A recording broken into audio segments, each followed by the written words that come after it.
আজকের এই যে রেজাল্ট গোটা বাংলা জুড়ে কি বলবেন?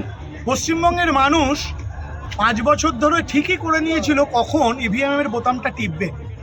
পশ্চিমবঙ্গের জনগণ এই মমতা বন্দ্যোপাধ্যায়ের সরকারকে যে ফুটবলের মতো লাথি মেরে বার করে দেবে এটা আমরা জানতাম, আজ সেটা প্রমাণ পেলাম। ধন্যবাদ পশ্চিমবঙ্গবাসী বলে আপনারা দেখবেন আমি পেছনে একটা ফ্লেক্স লাগিয়ে রেখেছি। আজ পশ্চিমবঙ্গবাসীর সকল সনাতনী জাতি ধর্ম বর্ণ নির্বিশেষে একটা সরকার গঠন হতে চলেছে, যেখানে রাত 2টোতেও পশ্চিমবঙ্গের মেয়েরা আমাদের মারা নিশ্চিন্তে ঘুরবেন। এই প্রতিশ্রুতি মোদী সরকার, আমরা খুব আনন্দিত।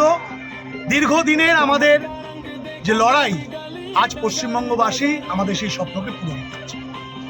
তৃণমূল সরকার বলেছিল মাছ মাংস নিয়ে একটা যে প্রশ্ন তুলেছিল, মাছ মাংস বাঙালিরা খেতে পারবে না। দেখুন, আজকের আপনারা দেখবেন আমরা যে সকল বুথ করেছিলাম ওই যেখানে গণনা কেন্দ্রের বাইরে, সেখানে প্রত্যেকটা বুথেই কোথাও বিরিয়ানি, কোথাও মাছ মাংস সব খাওয়া হচ্ছে। আসলে পশ্চিমবঙ্গের এই রাজনীতিটা তৃণমূল সরকার 11 বছর ধরে যে বিভেদটা তুলেছিল মানুষের কাছে, শিক্ষিত সমাজ সহ পশ্চিমবঙ্গের মানুষ যারা আপনাদের মাধ্যম দিয়ে মোবাইলে টিভির চ্যানেলগুলো দেখেন, তারা বুঝে গেছে যে এই সরকার কতটা মিথ্যেবাদী। আজ তার প্রমাণ জনগণ দিয়েছে।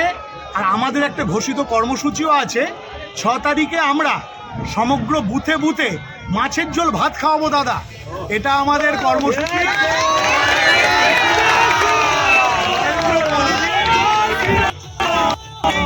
এটা মাছের ঝোল ভাত বাঙালির প্রিয় মাছ।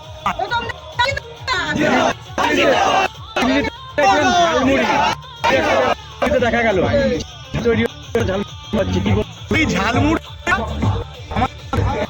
প্রধানমন্ত্রী আপনারা যে সময় খেয়ে আমাদের পশ্চিমের মা একটা খাবার মনে বাঙালির প্রিয় খাবার, বাঙালির প্রিয় খাবার নরেন্দ্র মোদী দিল্লিতে মানুষ একাধিক জায়গায় কিছু গন্ডগোল বিক্ষিপ্ত না। প্রথম কথা, ভারতীয় জনতা পার্টি